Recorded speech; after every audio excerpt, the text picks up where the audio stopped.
Regardez même ce que cette sculpture-là représente. Regardez comment ce roi il est habillé. Regardez ses chaussures, regardez ses bijoux. Et ce sont des bijoux en or. Hein. La sculpture, elle est en bronze, mais en réalité, le roi, il s'habillait avec des bijoux en or. Dites-moi un peu, un roi qui avait toute cette fortune et cette richesse pour lui, comment peut-il vendre des esclaves 20 nègres pour une poignée de sel, pour un couteau, pour une chemise? Vous ne voyez pas à quel point c'est con, à quel point c'est bête de penser cela?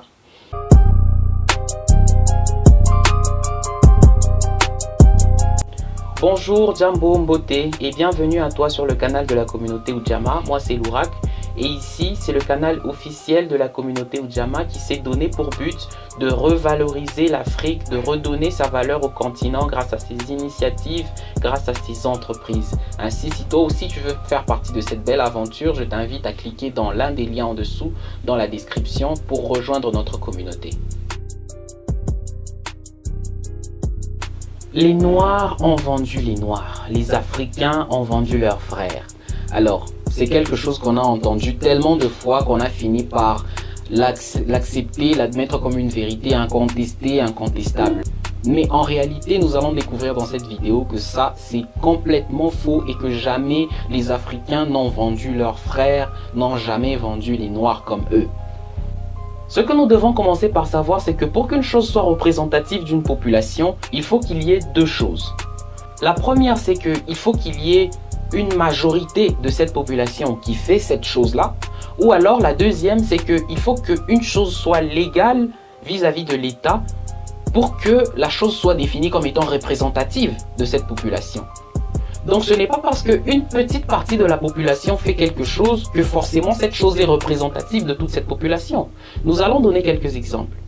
Ici, chez nous en Afrique, au Congo, à Lubumbashi où nous sommes, nous avons vu des Chinois enlever des gens ou envoyer des personnes pour enlever des gens, leur enlever les organes et aller les vendre. Mais est-ce que c'est parce qu'il y a des Chinois qui ont capturé des gens, qui ont enlevé des gens pour leur enlever des organes, que ça signifie que les Chinois, que le peuple chinois est un peuple trafiquant d'organes? Bien sûr que non. C'est juste parce qu'il y a eu quelques personnes qui ont fait cela que, voilà, on a vu qu'il y a eu des Chinois qui ont fait cela, mais ce n'est pas parce qu'une petite partie, une minorité de cette population a fait cela que ça signifie que la majorité ou la totalité, la quasi-totalité des Chinois sont des trafiquants d'organes. Bien sûr que non. Un autre exemple. Ce n'est pas parce qu'on a vu en Hongrie ou dans un autre pays du monde, par exemple, qu'il y a eu un mariage incestueux, que ça signifie que ce peuple-là est un peuple d'incestueux. Bien sûr que non. Ce n'est pas parce qu'il y a une petite minorité de la population qui a fait quelque chose que ça signifie que cette population est comme ça. Par contre, quand on revient par exemple dans les communautés arabes et qu'on se demande est-ce que les Arabes discriminent les femmes? Est-ce que le peuple arabe est un peuple qui discrimine les femmes? Quand on regarde par exemple leur loi, la loi qu'on appelle la charia, la loi qui régit la plupart des pays arabo-musulmans, quand on regarde cette loi-là, la loi qu'on appelle la charia, on se rend compte que c'est une loi justement qui discrimine les femmes. Par exemple, dans un pays régi par la charia, une femme n'a pas le droit de sortir avec le visage découvert. Dans un pays régi par la charia, comme ce n'est que très récemment en Arabie Saoudite qu'on a permis aux femmes de conduire. Ce n'est que très récemment. Dans un pays régi par la charia, une femme n'a pas le droit de prendre la parole en public, surtout dans un public où il y a des hommes.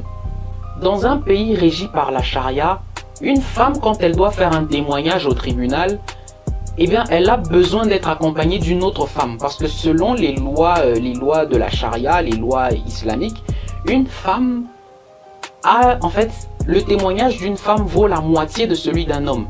Par conséquent, il faut que deux témoignages de deux femmes différentes soient cohérents pour qu'ils soient considérés comme étant un témoignage.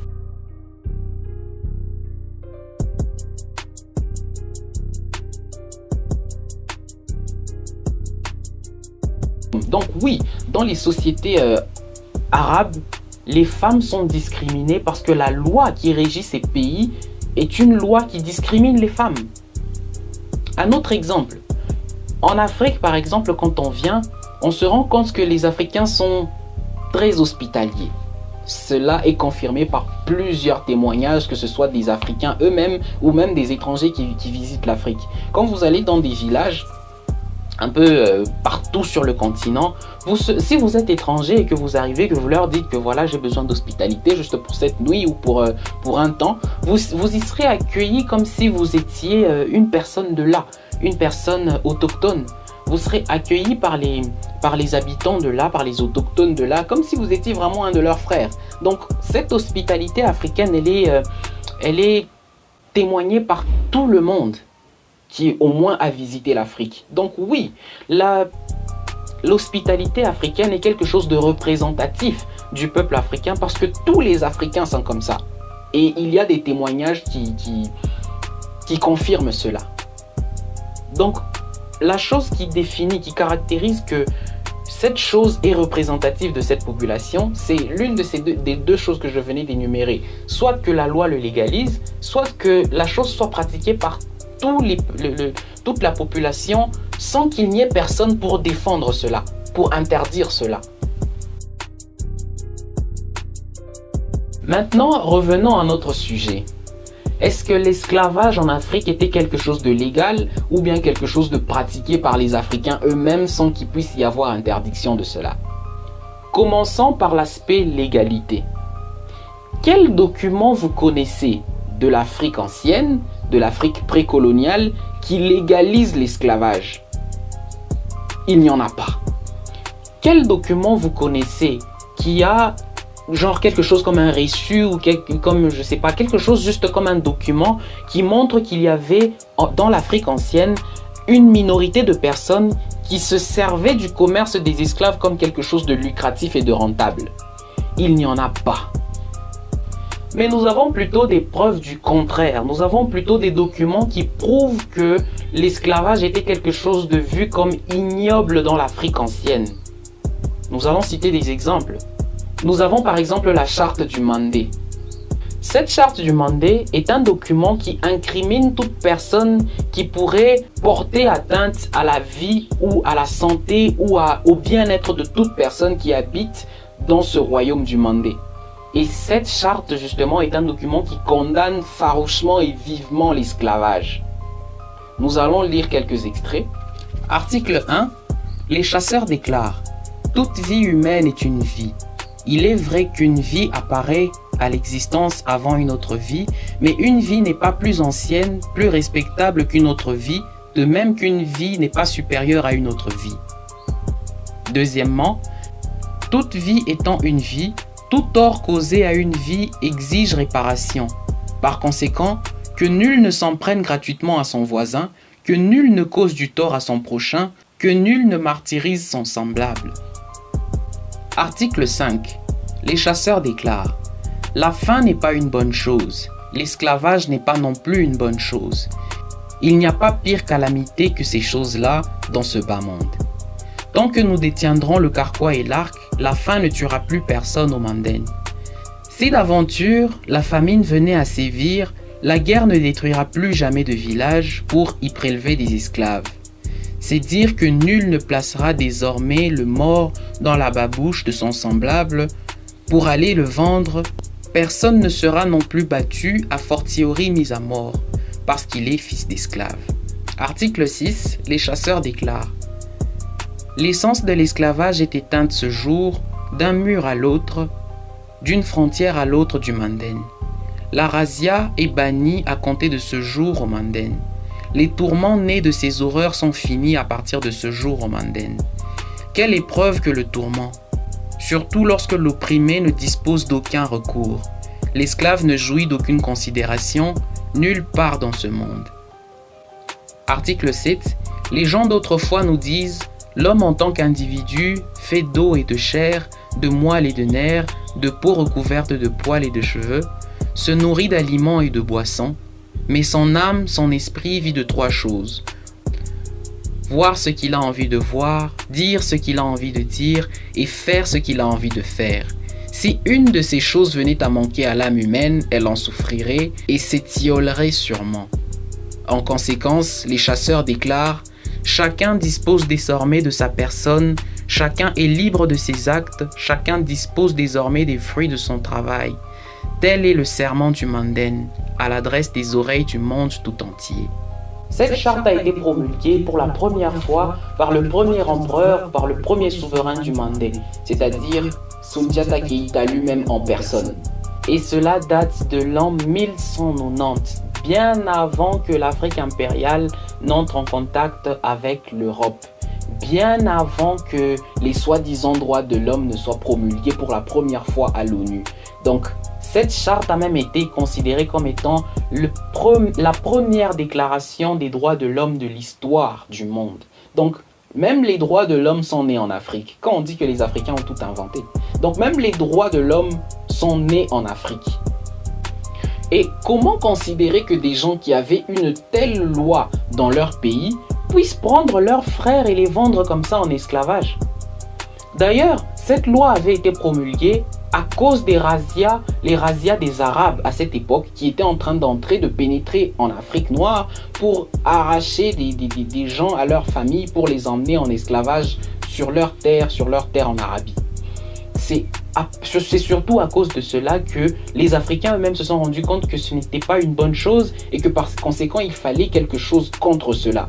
Voilà pourquoi ils ont pris ces décisions et ils se sont dit qu'à partir d'aujourd'hui, plus personne n'entrera sur notre territoire pour prélever des esclaves, pour enlever des gens et pour les emmener, les déporter en esclavage. C'est depuis ce temps que cette décision a été prise. Alors comment envisager que des gens qui ont pris ce genre de décision puissent eux-mêmes aller dans leur pays, prendre des gens à leur famille et les vendre à des étrangers comme des esclaves? C'est totalement insensé. Le deuxième document que je vais vous citer et qui prouve que l'esclavage était vu comme quelque chose d'ignoble en Afrique ancienne, dans l'Afrique impériale, dans l'Afrique précoloniale, c'est la lettre du roi Nzingambemba qui s'adressait au roi du Portugal, dont les marchands et les envoyés venaient pour capturer, enlever et réduire les Africains en esclavage pour les emmener en Amérique pour y travailler. Le roi Nzingambemba s'adressait au roi du Portugal en disant: chaque jour, les commerçants enlèvent notre peuple, les enfants de ce pays, fils de nobles et vassaux, même les gens de notre famille. Cette corruption et cette dépravation sont tellement répandues que notre terre est entièrement dépeuplée. Nous avons besoin dans ce royaume que des prêtres et les enseignants et aucune marchandise, à moins que ce soit du vin et de la farine pour la messe.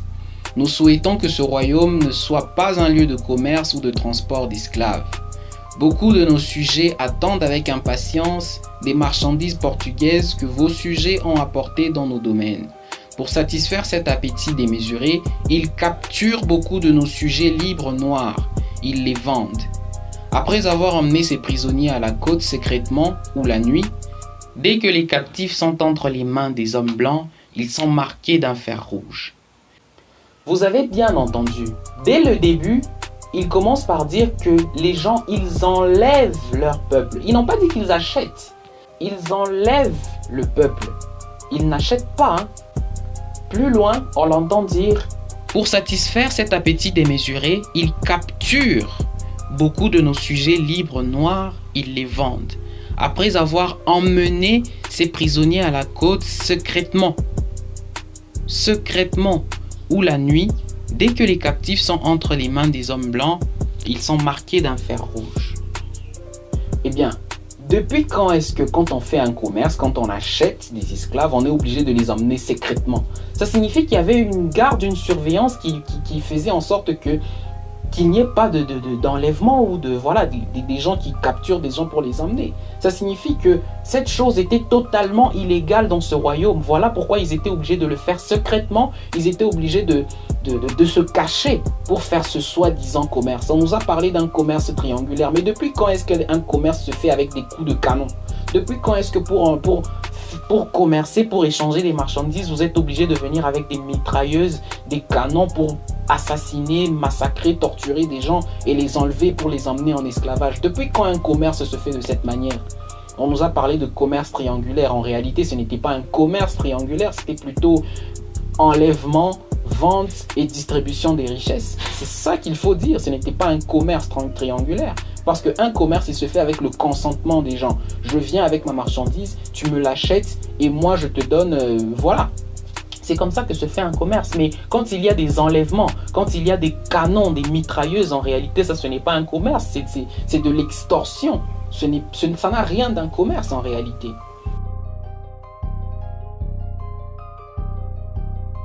Alors, comment les négriers, donc principalement les Arabes et les Européens, comment est-ce qu'ils arrivaient à attraper les Noirs sur leur territoire? Eh bien, tout simplement en razziant les villages. Les razzias, en fait, ce sont des attaques éclairs. Quand des gens ils arrivent dans votre village, ils détruisent vos maisons, ils pillent vos biens et ils s'attaquent à toute personne qu'ils vont rencontrer pour les attraper, les enchaîner, les mettre dans des cages et les emmener là où ils ont envie de les emmener. C'est de cette manière-là que ces gens procédaient. Et étant donné que les Africains, eux, n'étaient pas des gens belliqueux, ils n'étaient pas des gens qui s'armaient, ils n'étaient pas... c'était des gens qui ne s'attendaient pas en fait à faire la guerre à d'autres peuples. C'est ainsi que les Africains dans l'ancien temps ne pensaient jamais à se doter des armes sophistiquées. Alors que les autres, étant toujours dans une atmosphère de combat perpétuel, ils se sont dotés des armes très sophistiquées comme des canons, des mitrailleuses. Et c'est avec ces outils-là qu'ils pénétraient au cœur du continent pour massacrer les gens, toutes les personnes qui s'opposaient à leur conquête esclavagiste, toutes les personnes qui s'opposaient à cela, ils les mitraillaient devant tout le monde et toutes les personnes qui étaient restées sans défense, ils les capturaient, les mettaient dans des cages et allaient avec chez eux. C'était à cause de ces razzias que les gens étaient capturés et emmenés dans leur pays où ils étaient réduits à l'esclavage. Parce que comme je l'ai dit, depuis quand un commerce peut se faire à coups de canon? Depuis quand un commerce peut se faire par la force? Ça, ce n'est pas un commerce, c'est plutôt de l'extorsion et du pillage. On nous a aussi souvent raconté le mensonge selon lequel les Blancs venaient avec une chemise ou une tunique ou un couteau ou une poignée de sel. Et quand on donnait ça à un roi, à un chef africain, ce chef était capable de sortir 20 nègres et le donner à celui qui lui a apporté ce sel, ce couteau ou cette chemise. Mais franchement, aujourd'hui, quand j'entends cela, ça me fait rire. Dites-moi un peu, les Africains qui à cette époque étaient les hommes les plus riches de la planète, comment est-ce possible qu'ils puissent vous vendre 20 nègres pour une poignée de sel?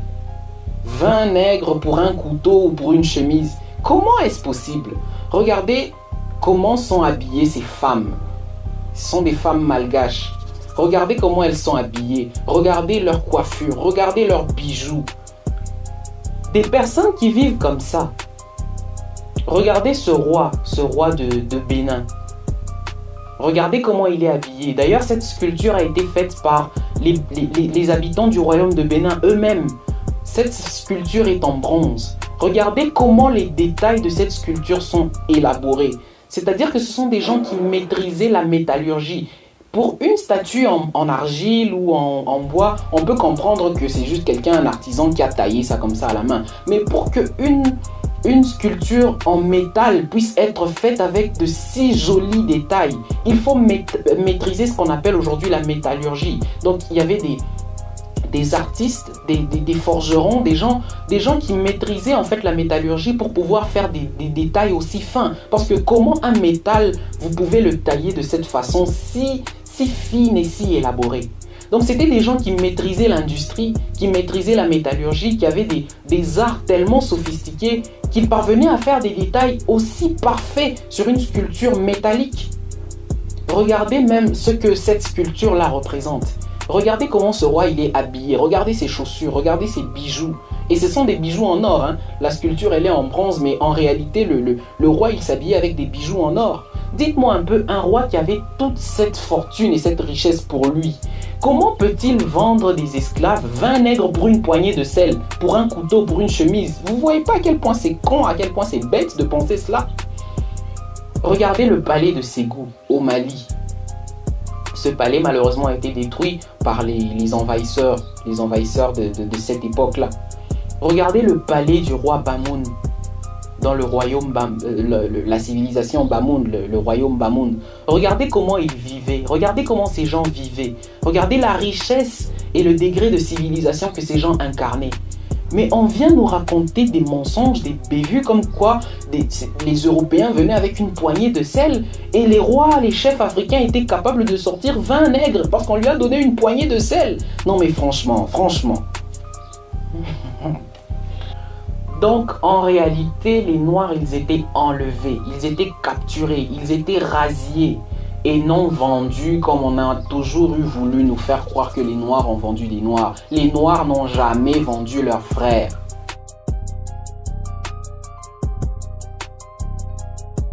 Maintenant, parlons de cette petite catégorie, de cette petite minorité des personnes qui partisent avec l'ennemi. Évidemment, les Européens et les Arabes, quand ils arrivaient en Afrique, ils ne connaissaient pas l'intérieur, la profondeur du continent. Donc il a fallu forcément des gens pour les conduire jusque dans les villages les plus reculés pour capturer les Noirs là qu'ils devaient réduire en esclavage. Donc, en effet, il y a eu cette petite catégorie de personnes, cette minorité de personnes qui ont collaboré avec les ennemis et qui ont emmené les Européens et les Arabes dans les fins fonds des villages pour capturer certaines personnes, comme notamment Tipo Type, qui d'ailleurs n'était même pas véritablement un noir, c'était un métis arabe. Cette personne-là qui avait même implanté dans certains villages des comptoirs d'où on partait pour capturer des noirs, les ramener par là et ainsi commencer la longue route vers le terrible destin qui attendait ces esclaves. Alors, ces personnes-là, comme je l'ai dit, ne sont pas représentatives de la population entière. Parce que les autorités, les dignitaires et même les peuples qui étaient là à cette époque combattaient aussi farouchement ces gens. Ces traîtres, ces ennemis qui vendaient leurs frères, ils les combattaient aussi. Mais évidemment parce que les autres là qui les soutenaient, les étrangers qui les soutenaient étaient armés de canons, de mitrailleuses et tout, ils étaient protégés par ces gens-là. Voilà pourquoi ils ont quand même pu prospérer dans cet environnement hostile. Mais en réalité, cette petite minorité de personnes n'est pas représentative de la population entière.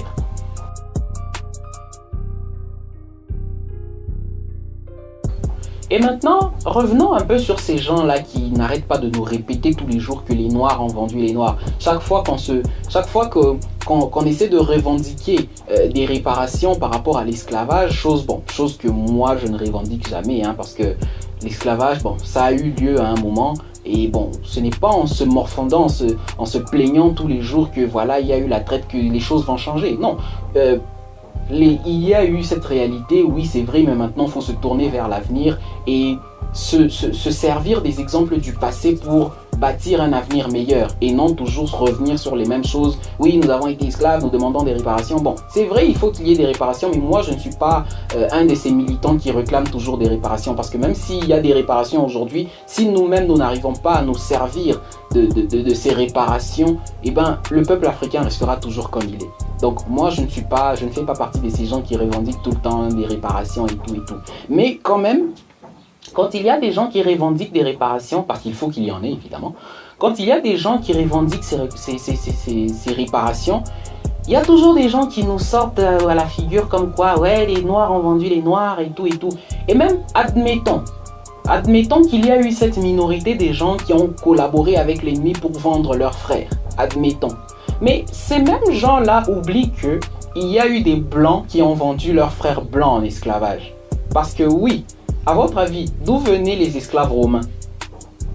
C'était des Européens, n'est-ce pas? Est-ce qu'ils apparaissaient comme ça, comme par magie? Non, bien sûr que non. Il y avait leurs frères blancs qui les vendaient. Il y a eu l'esclavage non seulement dans l'Empire romain, mais depuis la nuit des temps en Europe. Ces esclaves, d'où est-ce qu'ils venaient? C'était leurs frères européens qui vendaient les Européens. Mais pourquoi on ne nous en parle pas? Pourquoi on ne nous dit pas que les Blancs ont vendu les Blancs? Mais on vient toujours s'acharner sur nous en disant que voilà, nanani, les Noirs ont vendu leurs frères noirs. Il y a aussi eu à une époque la traite des Blanches. Les Arabes allaient en Europe pour acheter des filles, des esclaves sexuels pour les emmener dans leur pays afin qu'ils soient justement utilisés comme des esclaves sexuels. Mais pourquoi on ne nous dit jamais que des pères blancs, des pères européens ont vendu leurs filles en esclavage comme des esclaves sexuels? Pourquoi est-ce qu'on ne nous raconte pas ça? pendant plusieurs siècles, les Arabes, ils achetaient des esclaves blanches, des filles blanches en Europe pour les emmener chez eux et les utiliser comme des esclaves sexuels. Pourquoi est-ce qu'on ne nous raconte pas ça dans les livres d'histoire, à l'école et partout? Pourquoi est-ce qu'on ne nous raconte pas ça? Mais on vient toujours nous cracher à la figure comme quoi les Noirs ont vendu les Noirs, bien que c'est faux.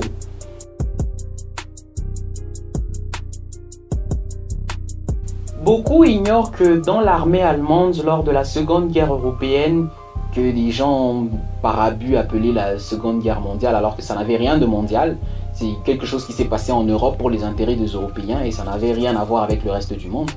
Beaucoup ignorent que dans cette armée-là, dans l'armée allemande à cette époque, il y avait 150 000 soldats juifs.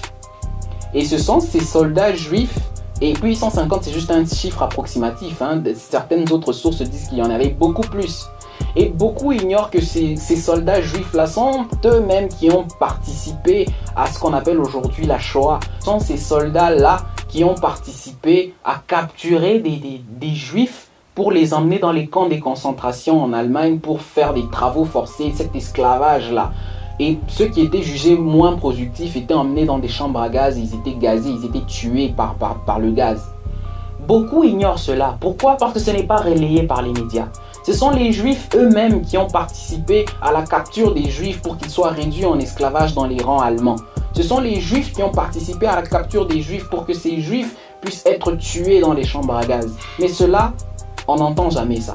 Cela est tué par les médias, est tué par le public, pour nous garder dans cette ignorance et continuer à nous faire croire que les Africains sont les seules personnes qui ont vendu leurs frères en esclavage. Alors que c'est faux, les Africains n'ont jamais vendu leurs frères africains. Et la petite minorité qui a participé à cela n'est pas représentative de la communauté africaine tout entière. Je ne dis pas ça pour dédouaner la minorité des Africains qui a participé à la capture et à l'enlèvement de leurs frères africains, non. Eux tous ont leur part de responsabilité. Mais si je dis cela, c'est tout simplement pour dire que les personnes à blâmer ne sont pas les personnes qui ont collaboré avec l'ennemi, mais plutôt l'ennemi qui est venu pour asservir, enlever, torturer ces personnes dont le seul crime était juste de ne pas être armé pour se défendre. Donc, si je le dis, c'est pour mettre toute la responsabilité sur les criminels, sur les bourreaux.